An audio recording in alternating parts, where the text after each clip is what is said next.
Dear all, thanks for your participation today to the webinar organized by CleanCells. Thanks to all. I hope everybody is fine. This webinar this afternoon will be organized in 3 steps. First of all, just a few words on CleanCells and what are the capabilities of CleanCells, a short presentation of our capacity and services. So after that, we make a focus on the cytotoxicity testing solutions that CleanCells could propose. This part will be presented by Alexis Rossignol, our bioassay specialist. And finally, in the last round, we could share your question and expose them to Alexis in order to answer to this question. For this question, you could put your question in the chat part of the GoToWebinar tools in the right of your screen. As mentioned, some few words on CleanCells capabilities. CleanCells is a French CRO based near Nantes. CleanCells was created in 2000 and GMP certified since 2006. We have now around 100 people to propose the best services for quality control and GMP manufacturing of starting materials. Our track record in 2019, it's more than 1,200 GMP studies and corresponding to 5,000 sample analyses. We have at CleanCells around 20% of staff dedicated to the R&D because one of our goal is to propose customized development and validation of analytical tools. And based on that, all the R&D team is here to support these needs. CleanCells have also well management of and how well known of the biotech and the life science needs, because we have a different profile of customers as human pharma, veterinary pharma, biotech, or CMO. And of course, we are able also to answer to the worldwide requirement with different area where are localized our customers. In order to support the development of your biological products, CleanCells are able to propose services for the development and validation of analytical methods, GMP bank manufacturing for cells or viruses, and quality control, release quality control of banks, bulk harvest, drug substance, or drug products. Of course, we could propose also for the characterization of your products some bioassay, and in addition, some services for bank and product storage.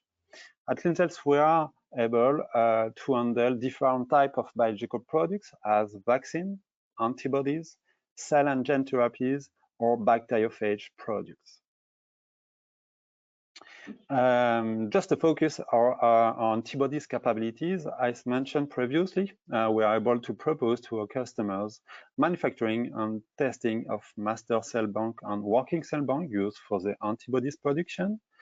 And of course, all the quality control related to this kind of product for starting materials, raw materials, bulk harvest, and final product with a large panel of quality control for the release or the characterization of this kind of product.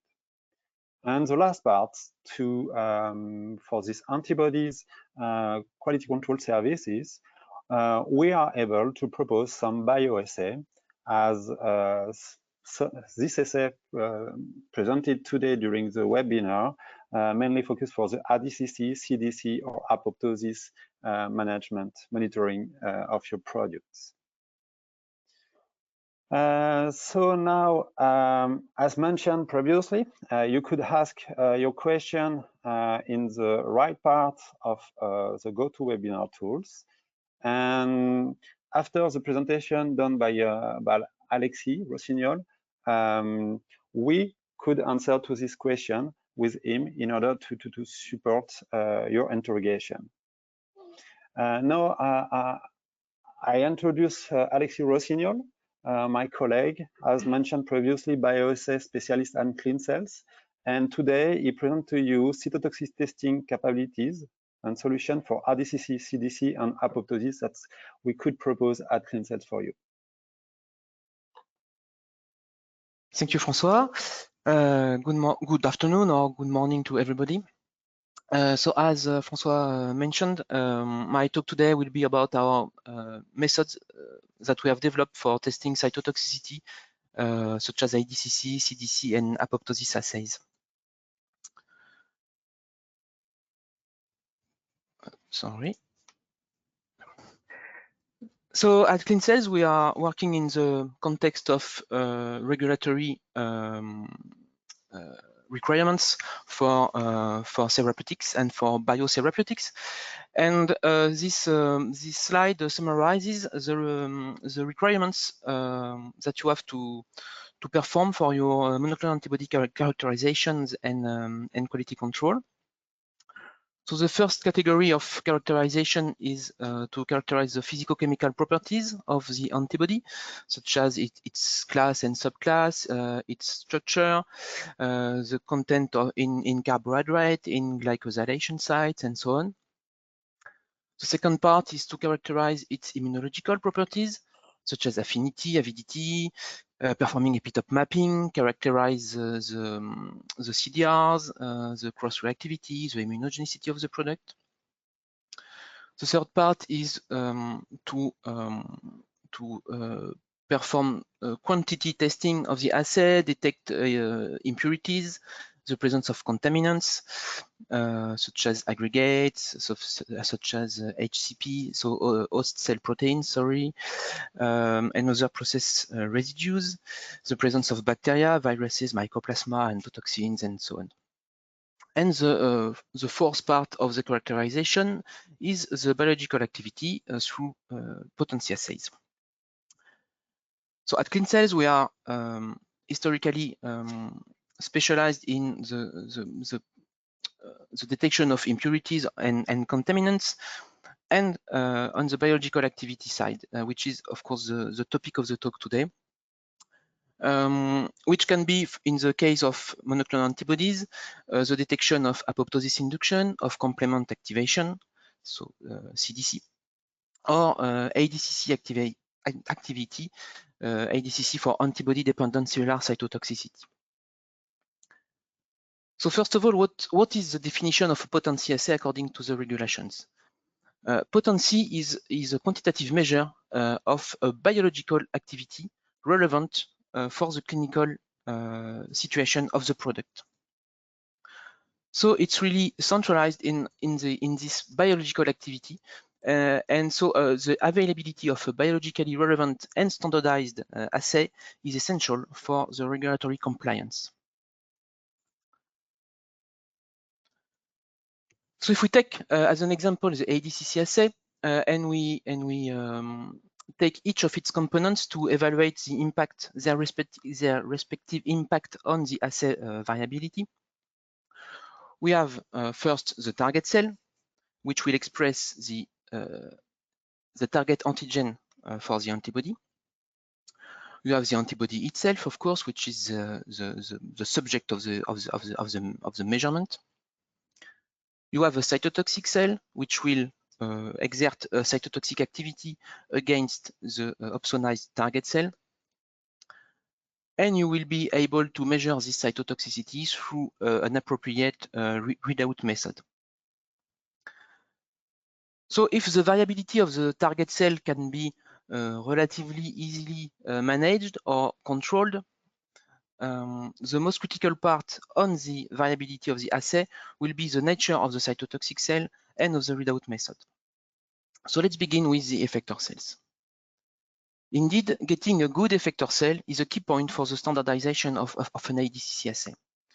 So far, the sources of effector cells can be primary cells, natural killer cells, or peripheral blood mononuclear cells, PBMCs. But in such case, you will face inter-individual variability, such as FCGR3A polymorphism, so genetic polymorphisms, supply or purification issues, and so on. Another solution is to use NK cell lines However, such cell lines have low availability. There are only a few available cell lines. They are very expensive in general. They also will exhibit some functional variability linked to the culture conditions. And most importantly, they will exhibit high background lysis with some target cells models because they are natural killer cells, and by nature they will have a non-specific lysis. That's for these reasons that we've decided to develop a dedicated standardized IDCC effector cells. So this work was done in collaboration with a French laboratory from National Institute of Health in CERN. And it consists of stably modifying human cytotoxic cells, cytotoxic T cells, with the human CD16 gene, CD16 being the receptor of immunoglobulin G, and so of monoclonal antibodies for the major part. Such cells stably express CD16 at a high level. We have produced a master cell bank representing a polyclonal population of T cells, mainly expressing CD8. They are able to functionally respond to a CD3 stimulation, so they have conserved their CD3 normal behavior because they are able to proliferate, for example, after a CD3 stimulation. And they will be able to mediate ADCC activity, as we will show in the next slides. And when we compare these engineered cytotoxic T cells to normal PBMCs, which are single genotype matched in 4 independent assays, in a non-anti-CD20 model, we showed that while exhibiting the same maximum lysis against the target cells, the T cells are also completely avoided of background lysis compared to the PBMCs, which approximately lies 20% of the target cells in the absence of antibodies. And the second advantage of using such cells is the assay precision, which is significantly better with the TCD16 cells, because we have a CV of the experiments around 20% with the TCD16 cells, while we obtain 50% of variation with PBMCs. And this will translate in the ADCC curves to several characteristics. The first one is a broader dynamic range with the combination of the lower background and the higher maximum lysis, and a better discrimination between samples of different activities. The different curves on these graphs showing different variants of an anti-CD20 antibody with different and increasing ADCC activities. And again, as said on the previous slide, the precision of the assay is better using the TCD16 cells. So how are these cells produced and can be used? From the production side, these cells, as I said, are stably transfected with the human CD16 gene. From these transformed cells, we have generated a single master cell bank of several hundred of vials, and from each of these MCB vial, we can amplify and produce homogenized working cell banks of about 400 to 500 of vials for each production batch. And these cells are very easy of use. So they are not an immortalized cell line. They remain almost normal T cells. However, they are convenient to use because from one single vial from your liquid nitrogen storage. You can sow this and culture in very simple conditions with just RPMI, fetal bovine serum, and IL-2. And this will lead to a slow proliferation of the cells during 12 to 14 days, with a constant and slow growth during this period, and a very reproducible IDCC activity all along these 14 days. You just need to dilute them about every 4 to 5 days. They have a stable and reproducible IDCC activity, as I said, and so you can use these cells at any time during this 14 days period. And so far, we have, from the previous batches that we have produced, we have a shelf life of the cells superior to 5 years, and the stability study is still ongoing. And so this slide illustrates the activity of the cells within a live cell imaging system. So a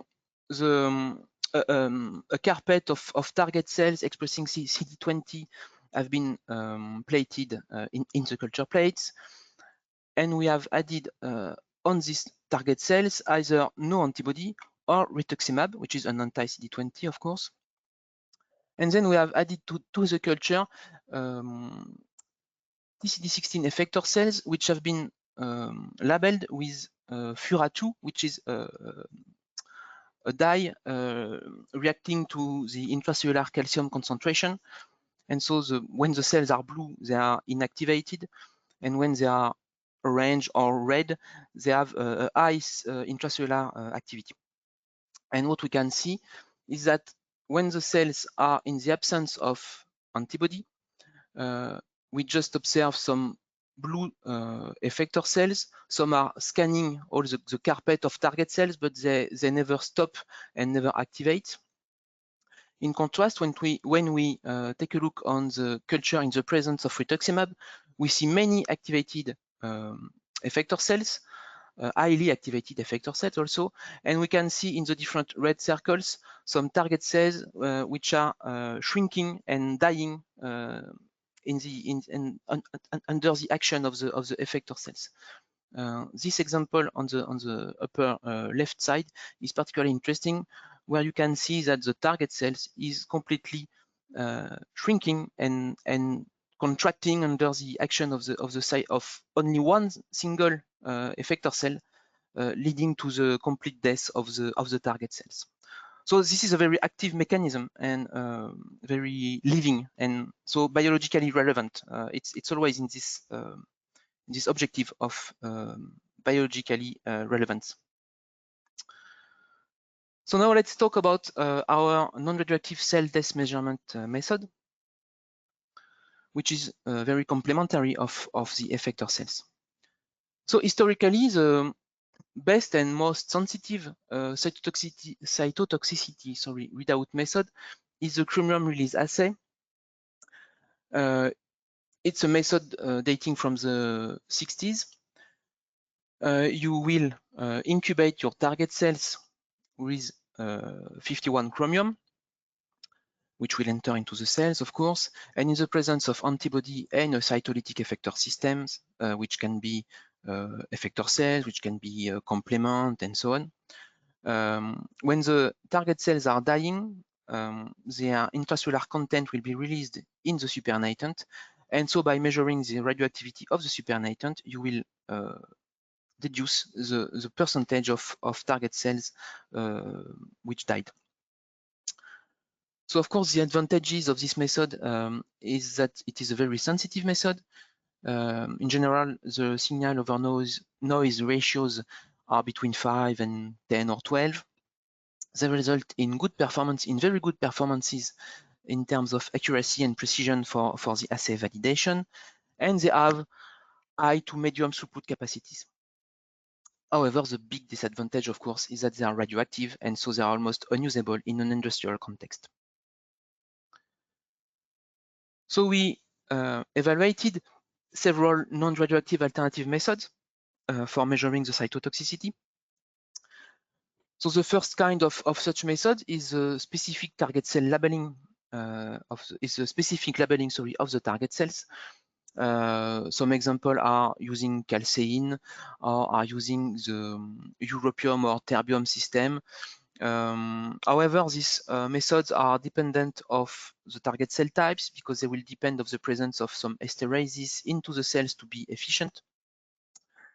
This results in general to high spontaneous release rates, resulting in low signal over noise ratios and weak performances for validation. Another system specific of the target cell labeling is the flow cytometry, which is sensitive and specific of the target cell death, of course, but in general suffers from low throughput and limited reproducibility, related to the nature of the flow cytometry technique. And the second type of non-radioactive cytotoxicity measurement methods is the release of endogenous enzymes. Several methods are available based on different enzymes, either LDH or kinases and so on. These methods have variable performances, but in general, they have a low signal noise ratios.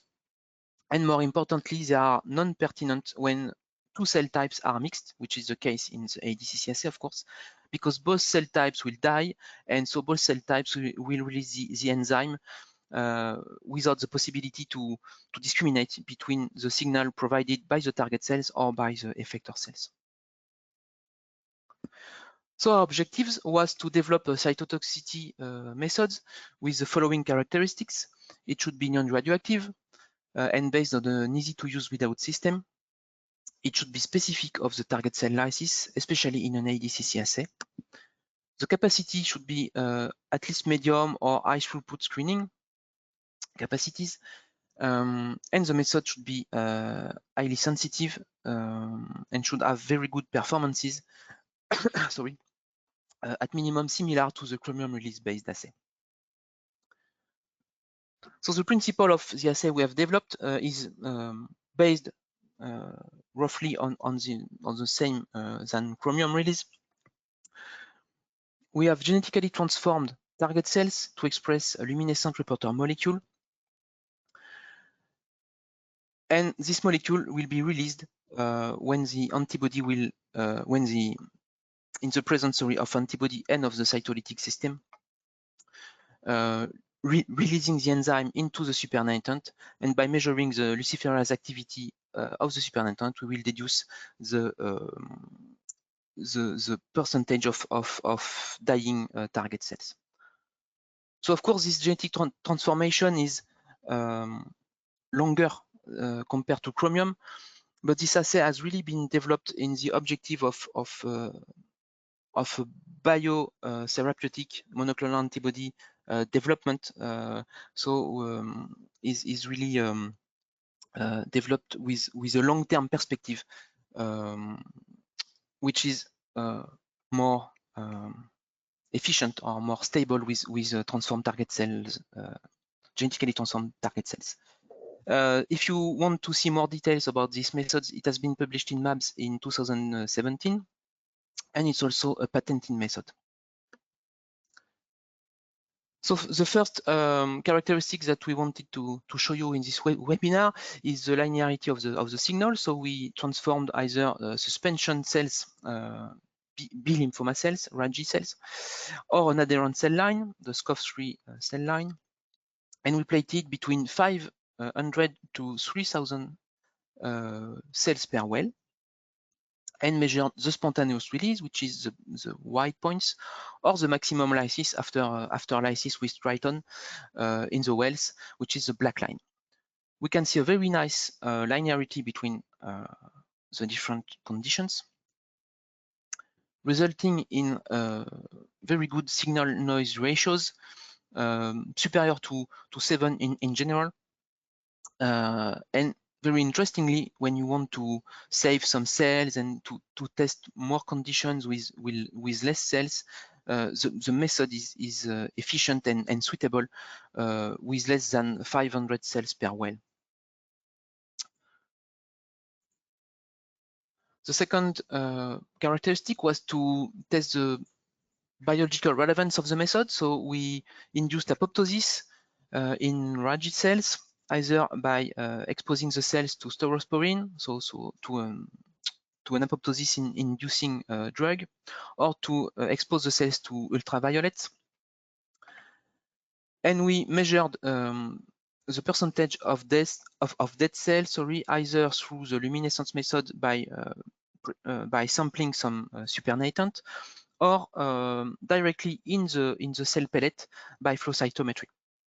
And what we can see is that the correlation is very good between both methods, with a slope around 1, so a perfect correlation between both methods. And this is obtained in 2 independent assays for both apoptosis induction method. So it also shows that the method is suitable for your apoptosis measurement, and that you can use the same cells for every kind of cytotoxic activities of your product. And we have also, as an information, we have also integrated an annexin, and validated an annexin 5 based assay from Promega if you want to evaluate your targets, your apoptosis on target cells which are non-transformed in a short term in a short term purpose. Finally, we have compared the ADCC activity obtained with the luminescent method and in parallel to a chromium method, either in ADCC with non-adherent or adherent cells, or in CDC activity, also with a non-adherent and non-adherent cell lines. In green, you have the results obtained with the luminescent method, and in blue with the chromium in the same assay, in the same days, and so on. And you can see that the luminescence method is highly comparable to chromium, with a better signal over noise ratios and a lower variability.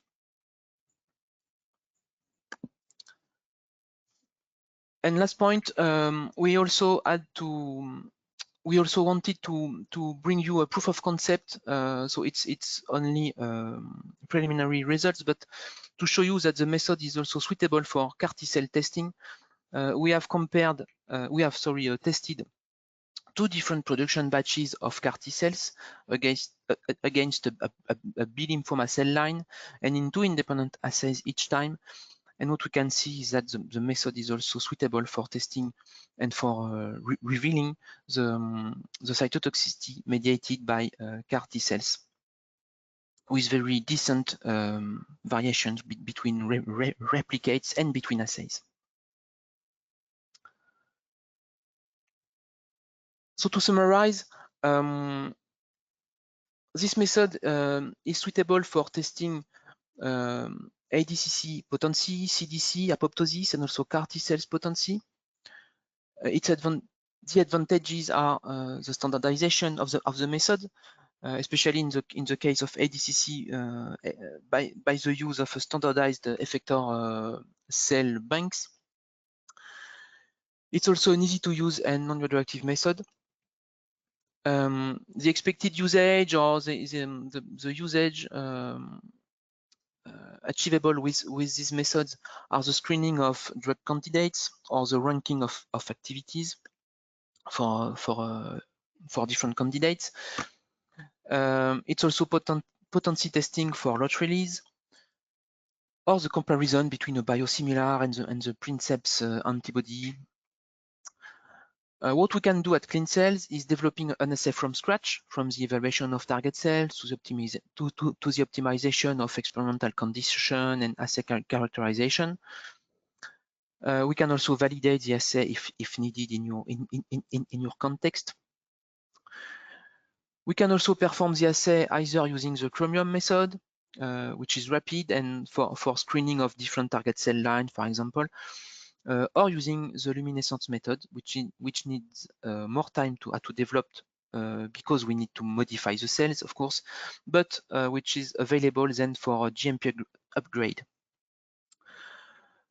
Or you can also use an off-the-shelf assay using the already developed and validated target cells that are described on the next slide. So the available models so far are a Raji cell line, which is a B lymphoma cell line, expressing any type of B antigens that we could have tested so far. Sorry, there are CD19, CD20, but also CD22, CD40. Any markers that we have tested so far are expressed by these cells. It is of course to be confirmed with your own target antigen if you need to. They are sensitive to ADCC testing, CDC testing, apoptosis testing. We also have some adherent cell lines, the SCOF3, which is an ovarian cancer, SKBR3, which is a breast cancer, expressing EGFR and HER2 for SCOF3, expressing EGFR, HER2 and HER3 for the SKBR3 cell line. They also express other markers of carcinomas, so it deserves to be tested. Your own targets deserve to be testing on these cell lines if they target solid tumors. They are sensitive to ADCC and to apoptosis testing. They are resistant to CDC, as almost every carcinoma cell lines.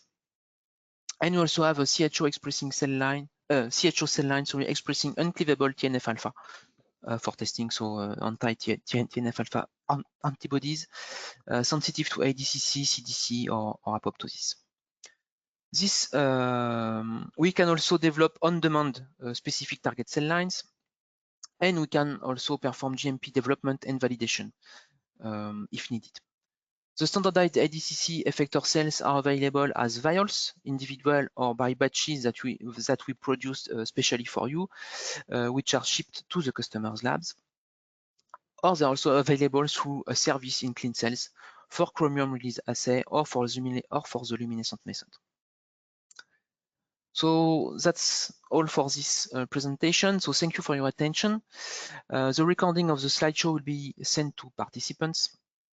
And so you can ask your questions through the GoToWebinar interface, or you can also contact François or myself if you have more questions or need more information. Thank you.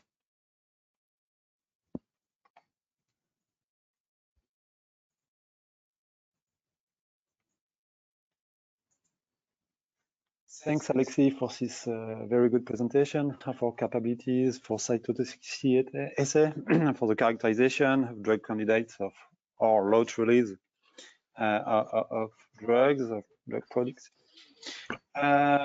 We could go now directly to the question if our attendees have specific question about this presentation.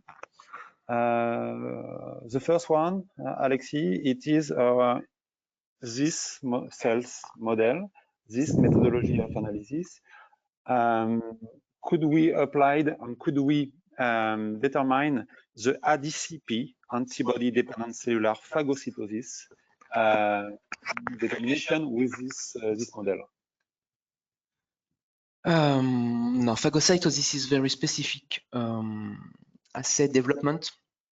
We are working, to be honest, on this. It is not ready yet. We can measure cytotoxicity, so it can be evaluated. The target cell death can be evaluated through this technology and the luminescent technology in particular. But from the regulatory point of view, I'm not sure that it will be considered as a real phagocytosis measurement because we will just show the death of the target cells, but not their phagocytosis. But that's something we can discuss, of course, with some people if they're interested.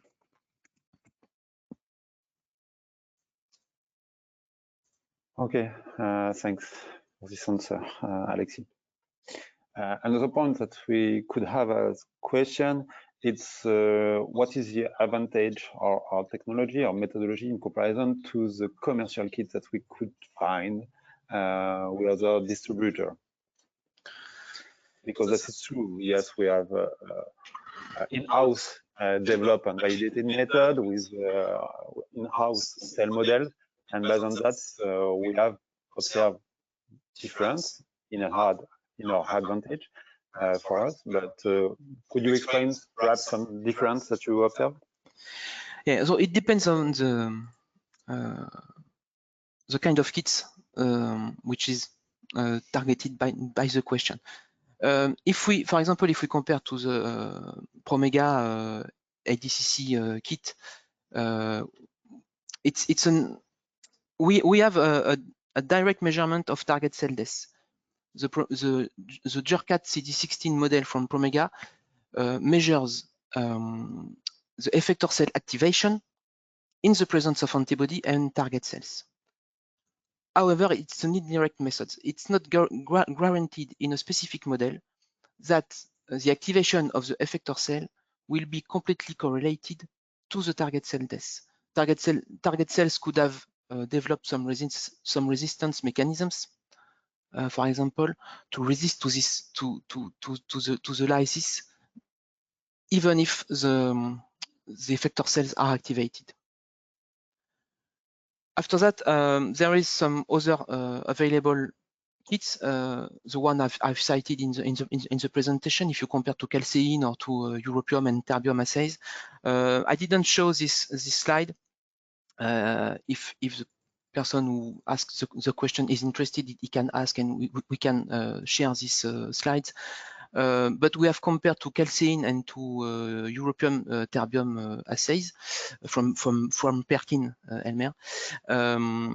And in the RAGI model in particular, the spontaneous release of the target cells is so high that the ratio is around 1 to 1.5, and that the results are completely unexploitable. I'm not sure that the word is English, sorry if it is not, but the results are so variable because of this very low signal-noise ratio that it's clearly not usable in a validation perspective, for example. Okay, thanks, Alexis, for this answer. I don't know if other people have some question about this cytotoxicity assay. Feel free to put in the chat part of the tools. Another question for me, it's about the volume that you could request in order to perform this kind of assay in terms of antibody. What is because we know for some in the early stage of development, volume or quantity of antibody could be limited. And so about that, what is the amount of antibody that you request to perform this kind of assay? It will depend completely on the antibody and its efficacy. In our, I can, it's maybe a bit far away, but in our concentration ranges, we are about 1,000 nanograms, so we are about 1 microgram per ml of concentration. So in general, we just need a few microliters to prepare the concentration range for testing, for one testing. So it's antibodies in general are so efficient that we do not need big amounts of material. Okay, so yes, it's not too much consuming materials in order to have a very strong result in order to characterize your product. Okay, thanks, Alexis, for that. If we don't have any more questions, as mentioned by Alexis earlier, in few days, a link of this webinar will be sent to you in order to share this webinar with your colleagues or to review it, of course. And feel free, yes, to contact us if you have any additional request, information about our services or about the technology that we could propose at Concells. And we will be very happy to answer to you and to continue the discussion. So thanks again for everybody to participate to this webinar, and I hope for everybody that you have a good end of day, and yes, I wish you a good end of week. So see you soon, and feel free to contact us if you have any additional question. Thank you very much. Bye. Thank you. Bye, everybody.